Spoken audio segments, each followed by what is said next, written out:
do verso 1.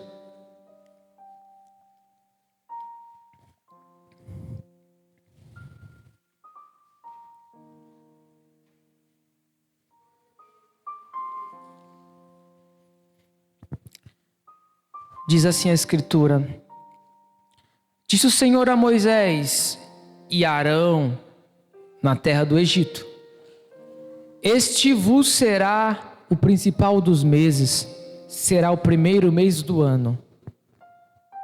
Falai a toda a congregação de Israel, dizendo: aos 10 deste mês, cada um tomará para si um cordeiro, segundo a sua casa, dos seus pais. Um cordeiro para cada família. Mas se a família for pequena, um cordeiro, então convidará ele seu vizinho mais próximo, conforme o número das almas, conforme o que cada um puder comer. Por aí calculareis quantos bastem para o cordeiro. O cordeiro será sem defeito, macho de 1 ano. Podereis tomar um cordeiro ou um cabrito, e o guardareis até o 14º dia deste mês. E todo o ajuntamento da congregação de Israel o imolará no crepúsculo da tarde. Tomarão do sangue e porão em ambas as ombreiras e nas vergas das portas, nas casas do que comerem. Um pouquinho mais baixo, por gentileza. Naquela noite comerão carne assada no fogo com pães asmos e ervas amargas a comerão. Não comereis do animal nada cru, nem cozido em água, porém assado ao fogo, a cabeça, as pernas e a frissura.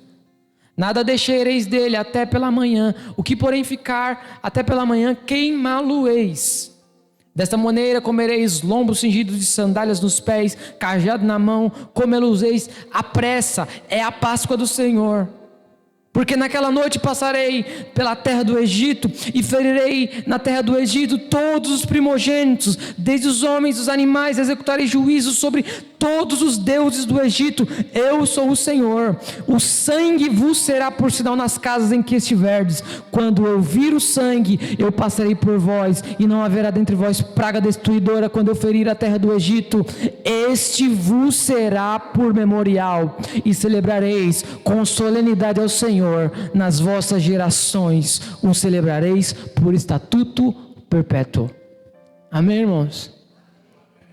Eu não sei, mas só de ler esse texto eu fico arrepiado. Porque esse texto foi escrito muitos anos antes de algo que ele está descrevendo aqui. Eu não sei se você percebeu, mas o que Moisés está escrevendo aqui na lei, mais de 2000 anos depois, aconteceu no Monte Gólgota. Eu quero falar sobre a Páscoa. E a Páscoa é o que nós podemos chamar de início da libertação do povo de Deus, do povo hebreu, da terra do Egito. Deus, Ele estava começando a libertar aquele povo, e a Páscoa marcaria o adeus ao Egito. Esse termo Páscoa, ele provém das Escrituras. Páscoa não nasceu na mente humana. Deus que ordenou. É Pessah, a palavra hebraica. E como era comemorada a Páscoa? Porque Deus, Ele havia dado uma sentença para o Egito. Vocês sabem que a nação de Israel ficou 430 anos dentro do Egito. A princípio, eles tinham uma convivência boa, porque José era um governador. E os hebreus, eles viviam até bem dentro do Egito, mas com o passar do tempo, as novas gerações foram nascendo, e o novo líder do Egito não sabia quem era José, e não sabia quem eram os hebreus, e começaram a escravizar os hebreus. Aí a Bíblia diz que eles passam 430 anos, e o povo começa a clamar, e o povo começa a chorar. E Deus, Ele manda um libertador, Moisés. E na última noite que eles passariam na terra do Egito, Deus ordenou: celebrem a Páscoa. Porque eu, à meia-noite de hoje, eu mandarei o meu anjo, o anjo do juízo, e ele descerá na terra do Egito. E eu humilharei a Faraó, e eu humilharei todas as entidades do Egito. E onde houver a marca do sangue do Cordeiro, nos umbrais dos portais, o meu anjo, diz o Senhor, passará, ele vai passar por cima e não vai executar juízo sobre a vida de vocês. Com a Bíblia aberta, eu queria que você olhasse comigo o verso 1 e 2. Disse o Senhor a Moisés e a Arão na terra do Egito: este mês vos será o principal dos meses, será o primeiro mês do... Olha que coisa, olha o que Deus está falando para Moisés transmitir ao povo. Aquele povo vivia debaixo da cultura, dos hábitos, da política, da ética do povo egípcio. Eles estavam no Egito, eles estavam debaixo do governo de Faraó. Eles não eram uma nação própria, eles estavam escravos. Aí Deus está falando o seguinte: este dia, este mês, vai ser o início do ano de vocês. Hoje, Deus está dizendo: eu vou começar algo novo com vocês. Hoje, eu vou lhes dar um calendário novo. Este vos será o principal dos meses, será o primeiro mês do ano. O tempo aqui era o mês de Nissan, mais ou menos entre abril e maio, do nosso calendário. Aí Deus chega para Israel e diz assim: não, Israel, esse aqui vai ser o janeiro de vocês. O calendário começa hoje. Sabe por quê? Porque hoje eu vou libertar vocês da prisão de Faraó. Porque hoje a sua vida vai ser marcada. Hoje eu vou escrever uma nova história, Israel. Vocês não viverão debaixo do cativeiro, da opressão de Faraó. Agora vocês serão livres. Agora eu vos serei o seu Deus e vocês serão o meu povo. Agora eu vou ser o Jeová Jirê para vocês. Eu vou ser o Deus de provisão. Eu vou ser a coluna de fogo à noite e a nuvem de dia. Israel, agora vocês vão para uma terra que mana leite e mel. E você sabe que isso aponta para algo. Porque antes de Cristo, como é que você e eu estávamos? Antes da libertação, antes de Deus nos chamar, eu e você estávamos mortos nos nossos pecados e nos nossos delitos. As coisas de Deus não eram atraentes para o nosso coração. Muitos de nós diziam assim: ser crente, nunca. Entrar numa igreja, nunca. Deixar a bebida, nunca. Deixar a prostituição, nunca. Deixar minhas roupas, não. Para me vestir igual uma senhora, não dá. Aí um belo dia, Deus te chamou. E a Bíblia diz que quando Deus chama, é irresistível. Sabe cordas de amor? Deus te envolveu com cordas de amor e te puxou, e foi irresistível, e você veio, e você ouviu a voz do Espírito Santo, e Ele te convenceu do pecado, da justiça e do juízo, e a partir daquele momento, o Espírito Santo habitando em você, você sendo uma nova criatura, Deus diz para mim e para você, a sua vida começa hoje, agora.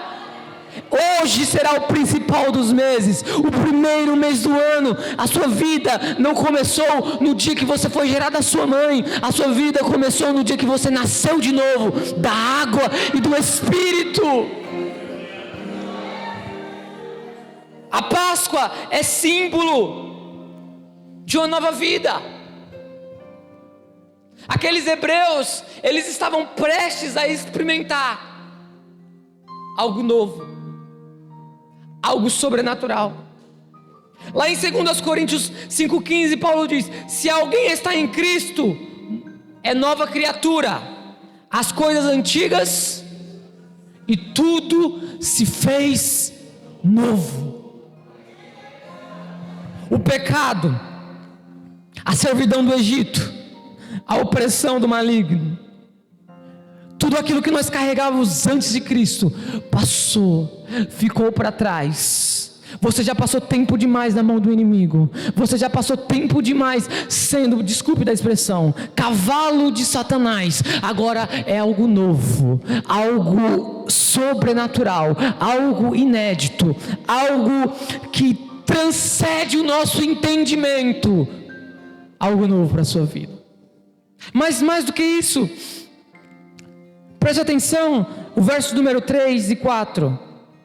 Falai a toda a congregação de Israel, dizendo: aos 10 desse mês, cada um tomará para si um cordeiro, segundo a casa dos pais, um cordeiro para cada família. Mas se a família for pequena para o cordeiro, então convidará ele o seu vizinho mais próximo, conforme o número das almas, conforme cada um puder comer. Por aí calculeis quanto bastem para o cordeiro. Deus dá outra ordenança. Ele diz o seguinte: olha, o sacrifício da Páscoa, ele não é para indivíduos em particular.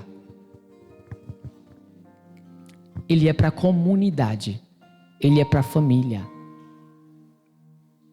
O texto está dizendo que eles comeriam a Páscoa em família. E se a família for pequena, chama outra. Sabe por que isso aponta? Que o sacrifício de Cristo na cruz do Calvário não foi para apenas um indivíduo, não foi apenas para um povo. O que diz Apocalipse 5? Eu, o Cordeiro, comprei todos que procedem de povo, tribo, língua e nação. Para todos. O branco, o negro, o pobre, o rico, o doutor, o analfabeto, o brasileiro, o asiático, o judeu, o europeu, todos. O sacrifício de Cristo é universal. Deus, ao amar o mundo, Ele não amou uma única etnia, uma única raça. Exclusivismo é o primeiro sinal de uma seita. Deus não veio para uma denominação. Deus não veio para uma determinada igreja denominacional. Deus, Ele veio para todos, para todos, para todos os quanto Ele chamar. A Páscoa deveria ser celebrada em família. Agora preste atenção, porque Deus deu a data. O que diz aí? Aos 10 deste mês. Então Deus falou o seguinte: vocês vão celebrar o sacrifício, mas não é agora, não é amanhã, é só no dia 10. Preste atenção, ele diz aí: aos 10 deste mês, cada um tomará para si um cordeiro. Preste atenção no verso número 5. o cordeiro será sem defeito, macho de 1 ano. Podereis tomar o cordeiro ou um.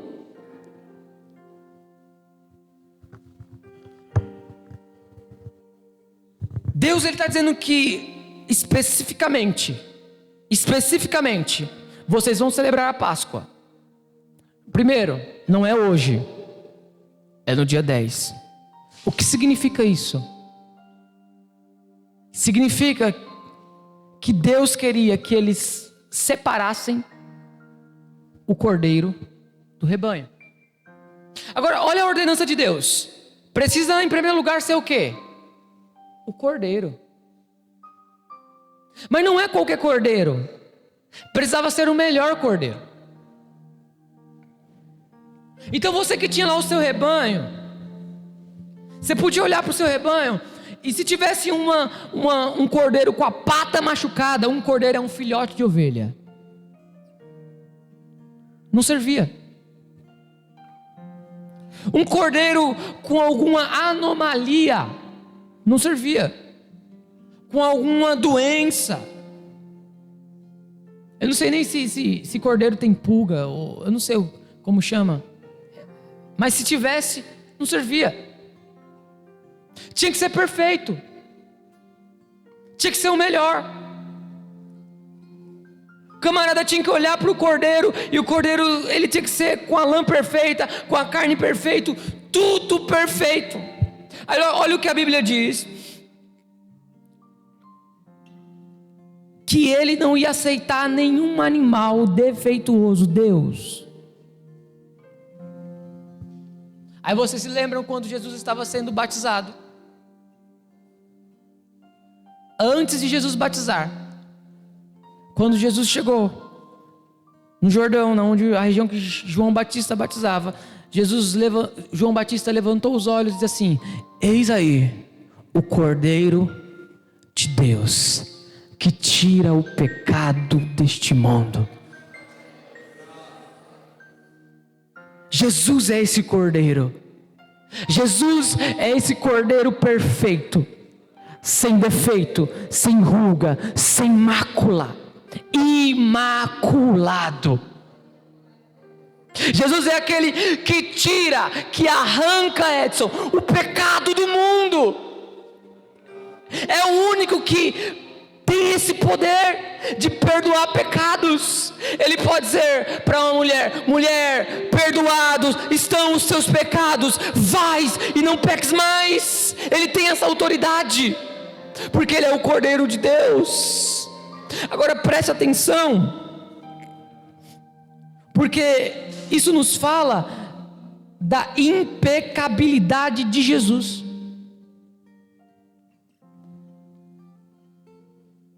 Eu acho isso incrível, porque Jesus, ele se esvaziou da sua glória, ele se tornou um feto, ele se tornou um homem, mas ele se tornou um homem perfeito, sem pecado. Irmãos, eu não sei se você entende isso.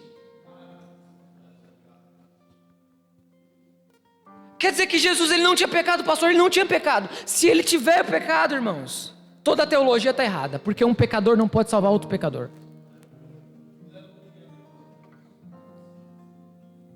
Agora imagina a Tainá, quando era criança, mais ou menos 12 anos, começa a chegar já o nosso entendimento, e Jesus não pecou.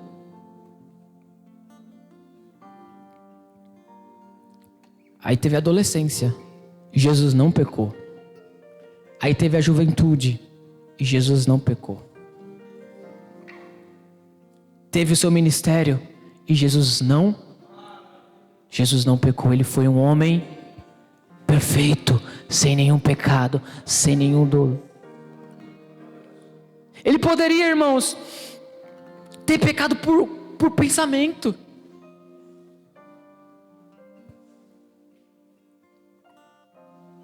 Ele poderia ter murmurado. Irmãos, quantas das vezes nós murmuramos? Na nossa mente, quando as coisas não vão bem. Mas Jesus não fez isso. Olha o que diz Hebreus 4,15: porque nós não temos um sumo sacerdote que não possa compadecer-se das nossas fraquezas, antes foi ele em todas as coisas tentado à nossa semelhança, sem pecado.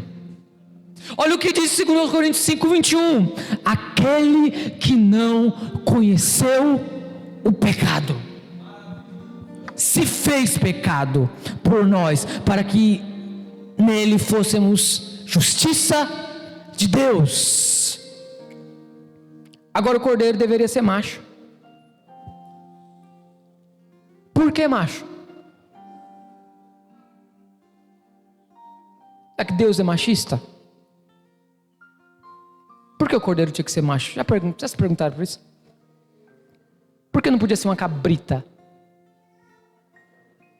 Sabe por quê, irmãos? Porque por quem entrou o primeiro pecado? Por Adão. Por um homem entrou o pecado. Mas o pecado só poderia sair através de outro homem. O primeiro Adão caiu. O segundo Adão foi ferido no calcanhar, mas esmagou a cabeça da serpente quando ele gritou no Gólgota: está consumado, em tuas mãos, Deus, eu entrego o meu espírito. Tinha que ser macho, não poderia ser fêmea, porque o homem, quando pecou, ele representava toda a raça humana.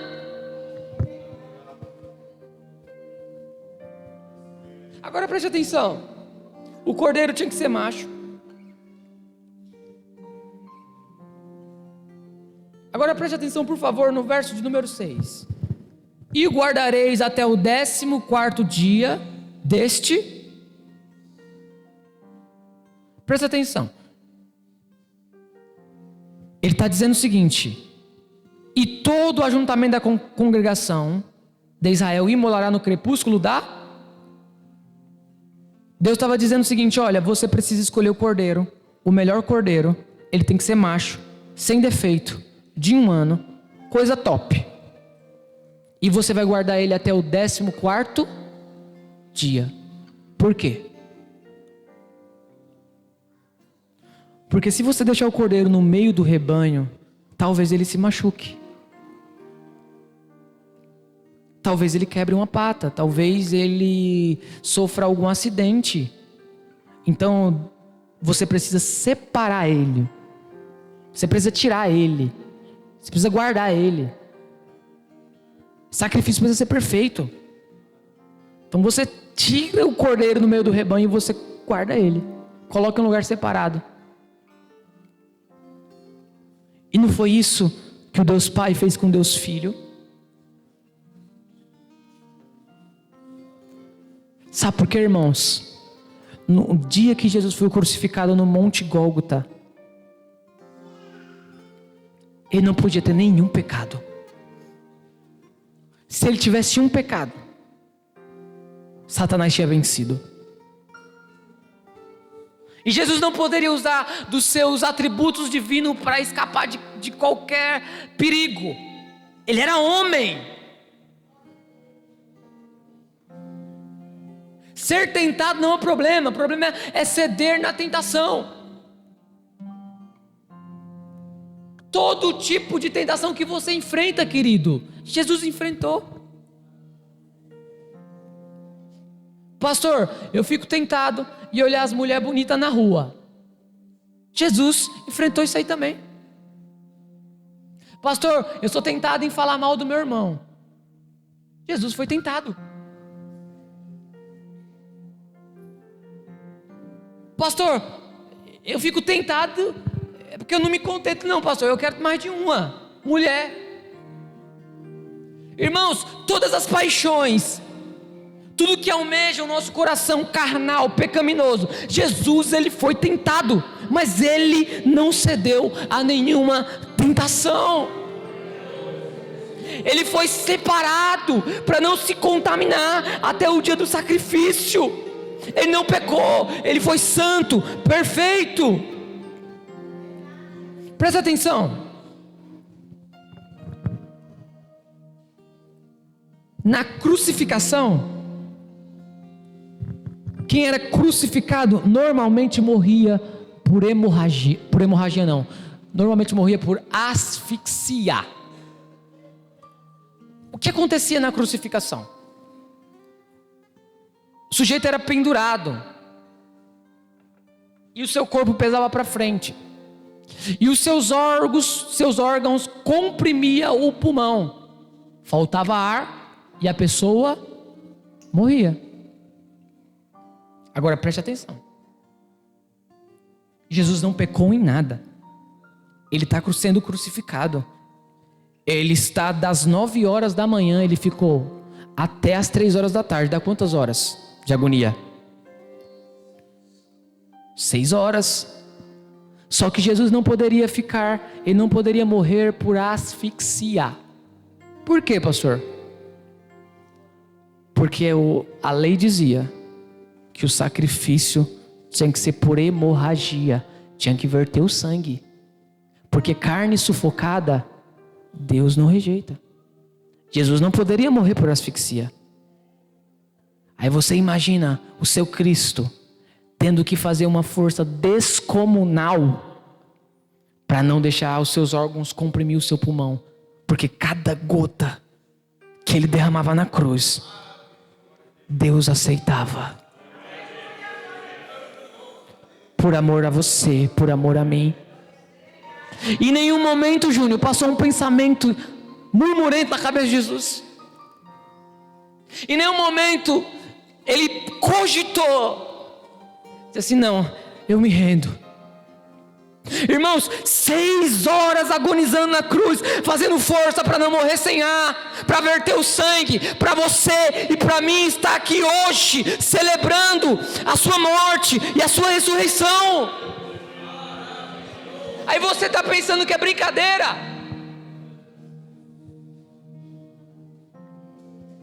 Você está pensando que é brinquedo.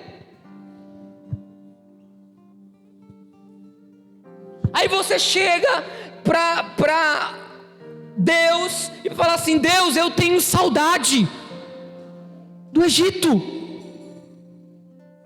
Não, Deus, lá no Egito eu comia pepino, alface, cebola. Querido, hoje você come carne e você bebe sangue. Você come a carne de Cristo e você bebe o sangue de Cristo e você se torna um com Cristo. O Deus Todo-Poderoso, que nem mesmo o céu pôde contê-lo, Ele habita no seu coração, Ele habita no meu coração. Você é templo, você é morada dEle.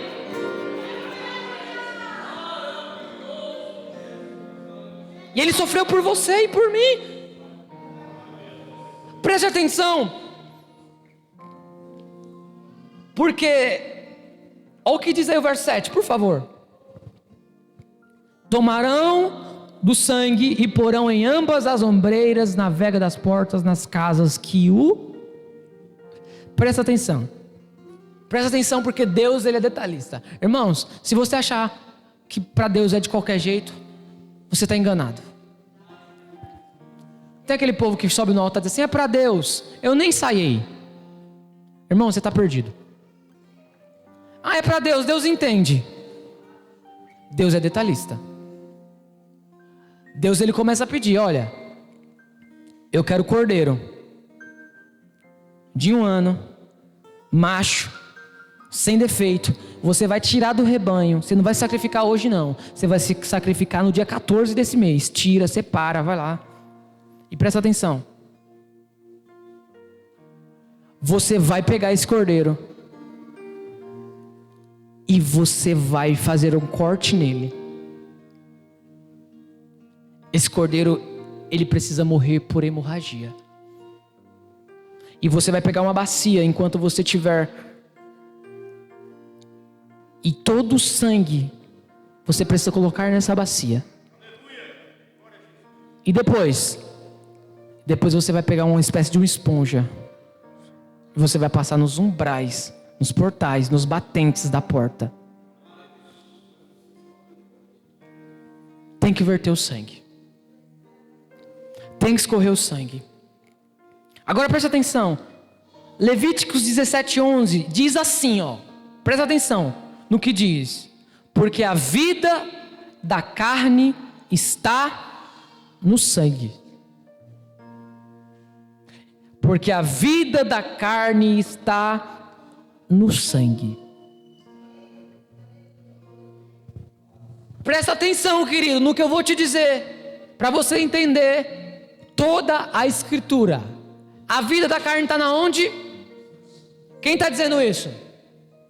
A palavra de Deus, Levíticos. A vida da carne está no... Agora preste atenção. Por que aquele povo tinha que pegar aquele sangue e passar nos umbrais? Porque a alma que peca, essa precisa morrer. Essa alma precisa morrer. Aí, irmãos, à meia-noite desceria o anjo do juízo. E o anjo do juízo passaria no Egito. E quando o anjo do juízo passasse na casa do israelita, que celebrou a Páscoa, que fez tudo certinho, ele visse sangue nos umbrais da porta, sabe o que ele pensaria? Nesta casa, eu não preciso executar juízo, porque uma vida já foi morta e já pagou. Irmãos, entenda, quando você e eu peca, alguém está morrendo, e não é você. Alguém já foi ferido, foi transpassado, foi moído, para que o anjo da morte não exercesse juízo sobre a sua vida, sobre a minha vida.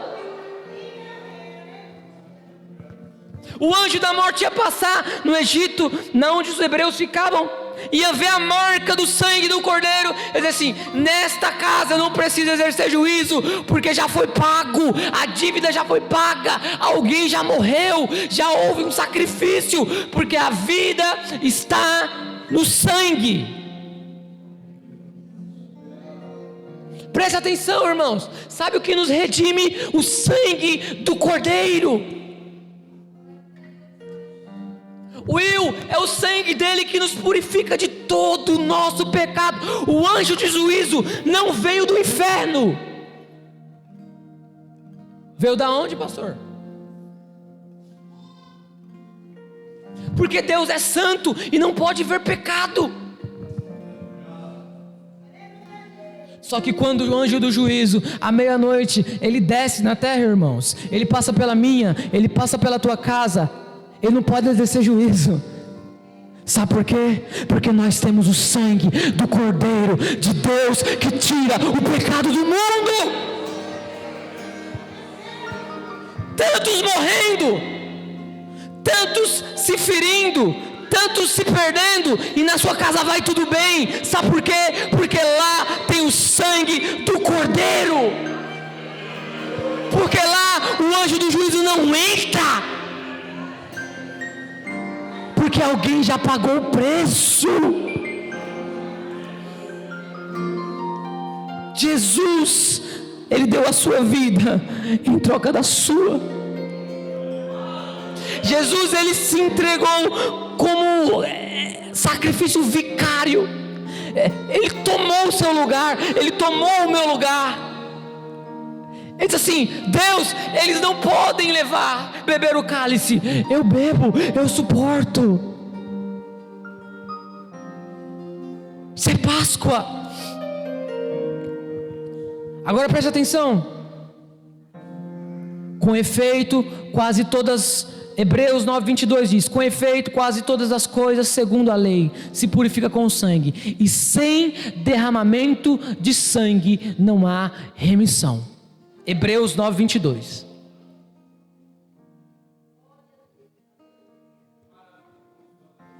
Você entende, Neide, quando lá em Isaías 53 diz, a Bíblia diz, textualmente, que o Pai, Deus, agradou moer Jesus na cruz. Você entende por que o Pai ficou feliz? Agradou a Ele?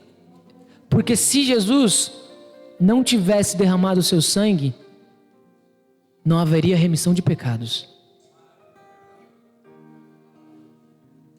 O Pai agrada de moer Jesus por você, por mim. Por isso que a Bíblia vem dizendo que Deus, Ele é amor. Ele é amor, porque Ele não poupou nem o seu único filho, antes Ele se entregou. Agora presta atenção, porque nós precisamos olhar para o Antigo Testamento com a perspectiva do Novo, senão você não entende. Por isso o meu conselho é, não comece pelo Antigo Testamento, está começando a estudar a Bíblia, começa pelo Novo, entende o Novo e você vai entender o Antigo. Existia em Israel um dia chamado Yom Kippur. É chamado o dia do perdão nacional, no Antigo Testamento. Isso está na lei. O dia de Yom Kippur é interessante. Se oferecia um cordeiro, matava o cordeiro, se aspergia o sangue, uma vez no ano, não mais do que uma vez no ano, uma única vez no ano, o sumo sacerdote, com o sangue do cordeiro, adentrava o tabernáculo, passava pelo alpendre, pelo átrio, entrava na tenda da congregação, o lugar santo, entrava e atravessava uma parede em forma de véu, entrava no lugar santo dos santos.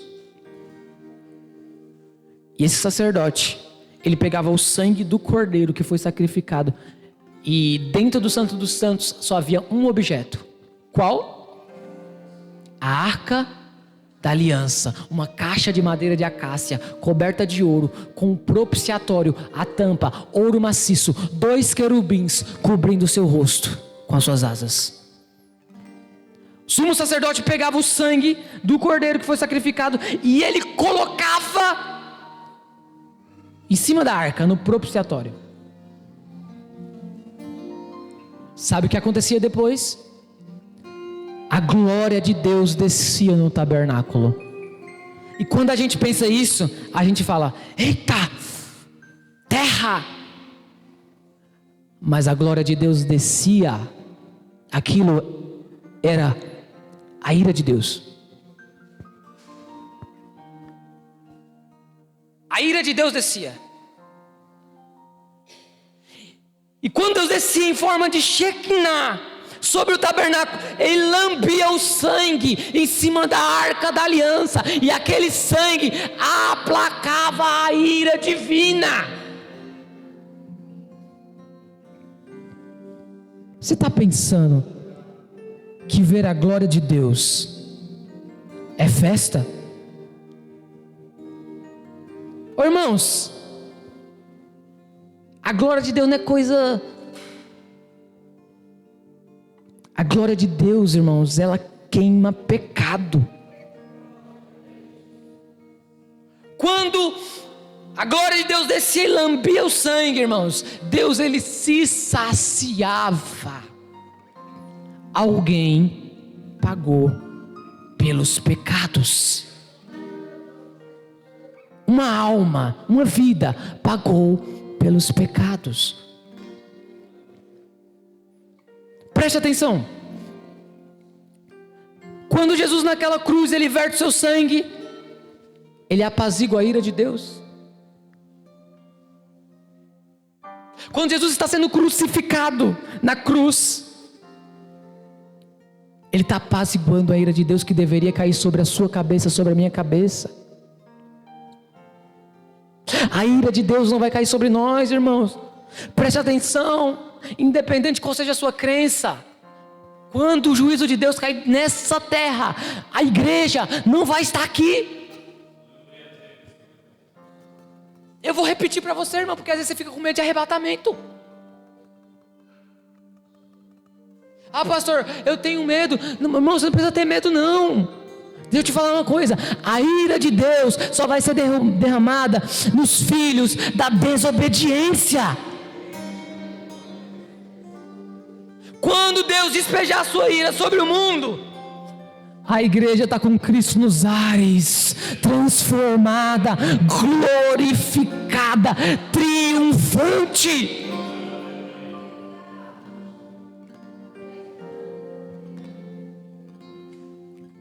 Verso 8: naquela noite comerão carne assada no fogo, com pães asmos. Os hebreus, eles não poderiam comer a carne cozida e nem crua. Deus ordena que a carne seja assada no fogo. Aí a Bíblia diz mais, porque os historiadores dizem que eles faziam uma fogueira e eles tinham que abrir o cordeiro. Isso depois já ter aspergido o sangue, tá? Ok? Então o sangue já foi aspergido, já foi passado nos umbrais. Agora eles vão comer o cordeiro. Então pegava o cordeiro, abria o cordeiro, espetavam ele, e diz os historiadores que era em forma de cruz. Faziam uma fogueira, e aquele cordeiro ele tinha que ser assado completamente de forma homogênea. Não poderia comer cru. Aí você pergunta: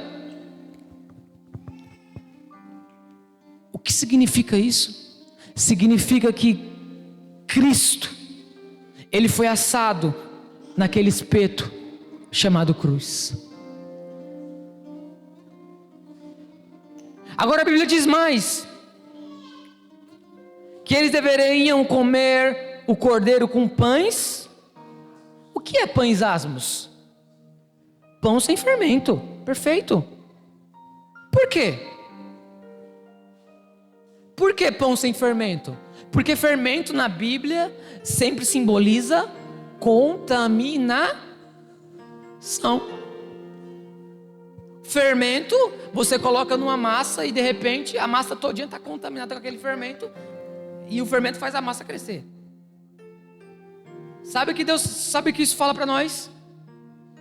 Santidade.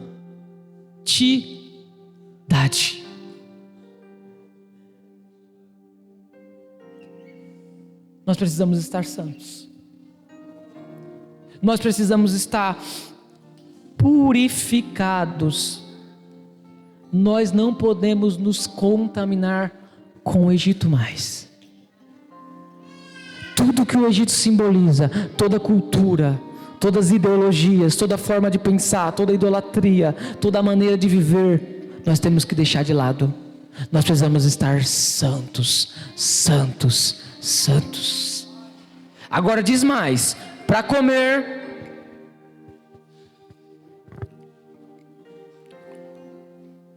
com o quê? Tinha que comer junto com pão e também com ervas. Por que ervas amargas, irmãos? Alguém gosta de comer alguma coisa amarga? Tem alguém que gosta aqui? Levanta a mão. Alguém gosta de comer alguma coisa amarga? Não gosta não, né? De vez em quando a gente toma uns chás quando está doente, que é só a misericórdia de Cristo, né? Para engolir. Lá no Egito existia um tipo de erva que era amarga, irmão, que se você comesse essa erva, era mais de dias, o gosto ficava na sua boca. Aí Deus está dizendo o seguinte: vocês vão comer com ervas amargas o cordeiro, porque vocês precisam se lembrar o quão amargo foi o sofrimento dentro do Egito. Poliana, eu preciso estar com erva amarga na boca. Todas as vezes que você pensar em voltar para lá, você tem que se lembrar o quanto Satanás prejudicou a sua vida, o quanto ele lhe oprimia, o quão mal ele te fez, o quanto você era escravo dele. É para se lembrar. Deus está dizendo, é para vocês se lembrarem do sofrimento. Tudo que o inimigo fez com vocês, Vocês precisam se lembrar, vocês precisam trazer a memória, para vocês não voltarem para lá. Se lembrem. Veja por favor o verso de número 9. Não comereis do animal nada cru, nem cozido em água, porém assado em fogo, a cabeça, as pernas e a frissura. Nada deixareis dele até pela manhã. O que porém ficar pela manhã, queima a luz. Presta atenção, Deus ele está dizendo o seguinte: olha, vocês não podem desperdiçar nada. Vocês não podem deixar nada, vocês têm que comer tudo. Vocês vão assar o cordeiro e vocês vão comer tudo. E o que sobrar, meu irmão, no dia seguinte você vai queimar. Deus está dizendo: o sacrifício de Cristo, nada é desperdiçado. O sacrifício de Cristo é total, é único. Ninguém precisa fazer mais nada para agregar ao sacrifício de Cristo, irmãos. Quando você escuta essa história, para você ser salvo, você precisa aceitar a Jesus e guardar um sábado. Mentira! Você, para ser salvo, precisa aceitar Jesus, mas você precisa fazer outra coisa. Não precisa, irmãos. O sacrifício de Cristo é total, é único. Você não precisa fazer nem nada. Só o sacrifício dele te salva naquela cruz, querido. Não é nada que você faça, não é nada que eu faça. Nada que ele fez lá foi desperdiçado. Sabe, irmãos, aquele cordeiro, o que sobrava tinha que ser queimado, porque Deus, ele recebia a fumaça do sacrifício. Deus recebeu lá na cruz, quando Jesus estava sendo crucificado, as lágrimas de Jesus, o sangue de Jesus, o suor de Jesus, tudo. O sacrifício dele foi total, 100% de aproveitamento. Agora preste atenção. Desta maneira, pode subir, pessoal que vai louvar. Desta maneira o comereis os lombos, cingidos com sandálias nos pés e cajado na mão. Comê-los-ei à pressa. Essa é a Páscoa. Presta atenção, irmãos. Ele diz o quê? Que aqueles que vão participar da Páscoa precisa comer com o quê? Sandália, túnica e cajada. Todos esses itens são itens de fazer viagem.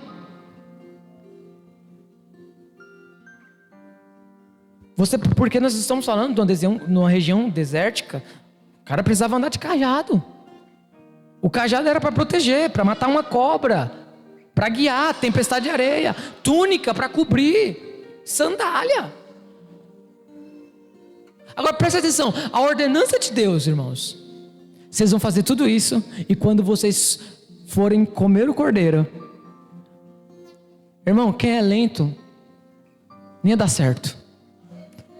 Se fosse eu lá, misericórdia, e dá trabalho, tinha que comer com pressa. Era com a túnica. Os paulistas iam se dar bem, né? Que os paulistas gostam de comer assim, pressado, tudo com pressa. Com a túnica, com o cajado, com a sandália. Era comendo e comendo. Meu Deus, comendo. Sabe o que Deus está falando? Tenha pressa em sair do Egito. Tenha diligência. Você já ficou tempo demais. É 430 anos de atraso, meu querido. Não há mais um segundo a perder. Tenha pressa. Seja diligente. Coma com pressa. Seja rápido. Irmãos, tem gente que fica a vida toda namorando Cristo. E deixa eu te falar uma coisa. Não existe essa expressão, amigo do Evangelho. Ah, fulano de tal é tão bonzinho, fulano de tal é bom pai, bom cidadão.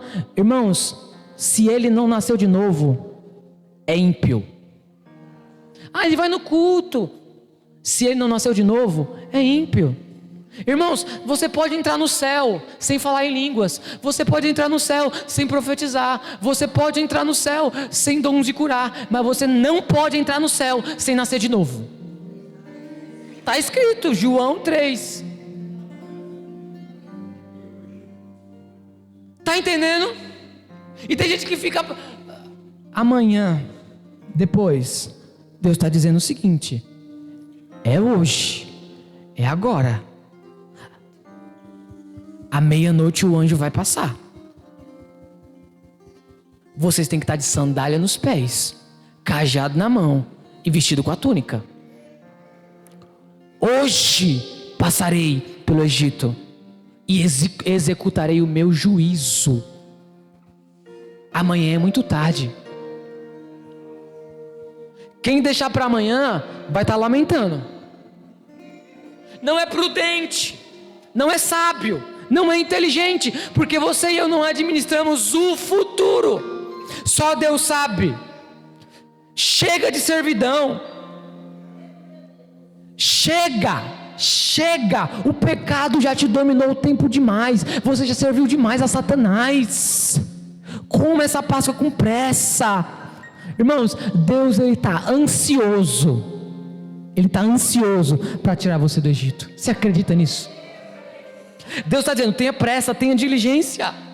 Agora, e se eu não tiver pressa? E se eu não sair do Egito? Dá uma olhada no verso 12. Porque naquela noite passarei pela terra do Egito e ferirei na terra do Egito todos os primogênitos, desde os homens até os animais. Executarei juízo sobre todos os deuses do Egito. Eu sou o Senhor. Sabe o que acontece, irmãos? Se você não for rápido, o juízo de Deus, ele vai te alcançar. Sabe, irmãos, a Bíblia diz o seguinte lá em Apocalipse 6, verso 15: os reis da terra, os grandes, os comandantes, os ricos, os poderosos, todo escravo e todo livre, esconderão-se nas cavernas e nos penhascos e nos montes, e disserão aos montes: cai sobre nós, e nos esconderemos da face daquele que se assenta no trono da ira do Cordeiro, porque chegou o grande dia, o dia da ira, e quem é que pode suster-se? Só tem uma maneira, meu querido, de você escapar da ira vindoura. Você precisa ter o sangue do Cordeiro nos umbrais da porta. Só existe uma maneira de escapar da ira divina. Você precisa ter a marca do Cordeiro. Agora eu pergunto a você. Leia o verso 13, eu estou finalizando. O sangue vos será por... nas casas em que estiverdes, quando vir o sangue, passarei por vós, e não haverá entre vós praga destruidora, quando eu ferir a terra do... Aqui é a primeira vez que essa palavra aparece. Pessar. O sangue será pelo quê? Por sinal. Agora deixa eu te fazer uma pergunta. Você tem essa marca? Você tem a marca do Cordeiro? Você tem esse sinal? Porque o juízo de Deus chega. Você está pensando que você vai viver a sua vida todinha dentro de um ciclo pecaminoso e a conta não vai chegar? Quando nós falamos de conversão, nós falamos de dois arrependimentos, de duas coisas distintas: arrependimento e fé. O que é se arrepender, Clécio?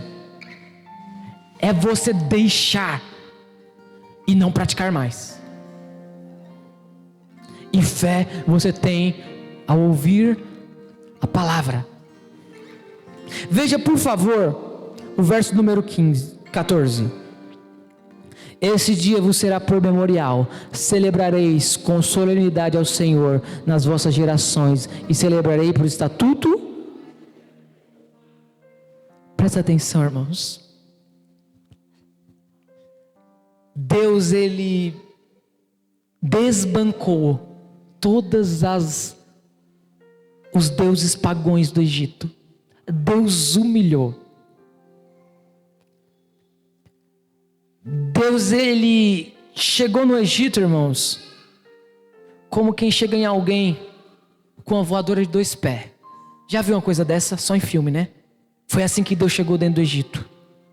Ele acabou, ele desbancou todos os deuses pagãos. Aí Deus diz o seguinte, que este dia será memorial,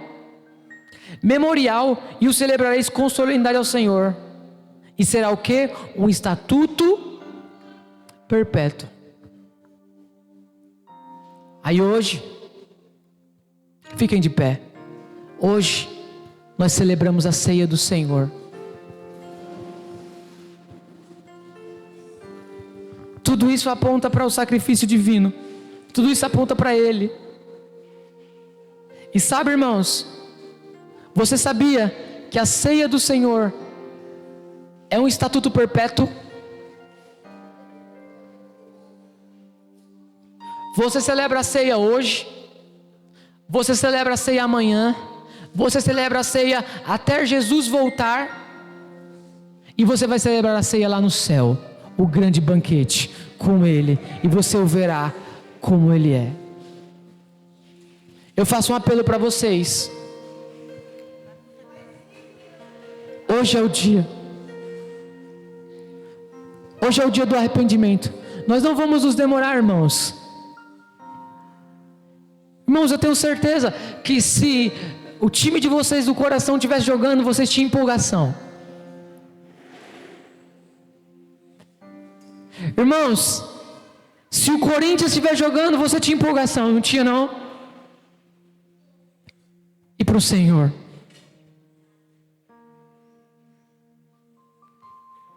nós estamos celebrando. Irmãos, deixa eu te falar uma coisa. Isso aqui, a ceia, essa mesa, tudo isso aqui, é o mais perto que você vai chegar do céu na terra.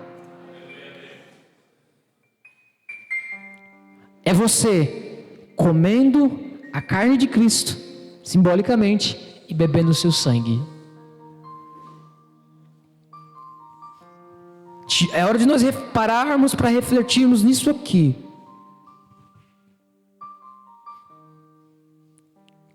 Quando você come isso aqui, você tem parte com Ele, e participa. É hora de reflexão.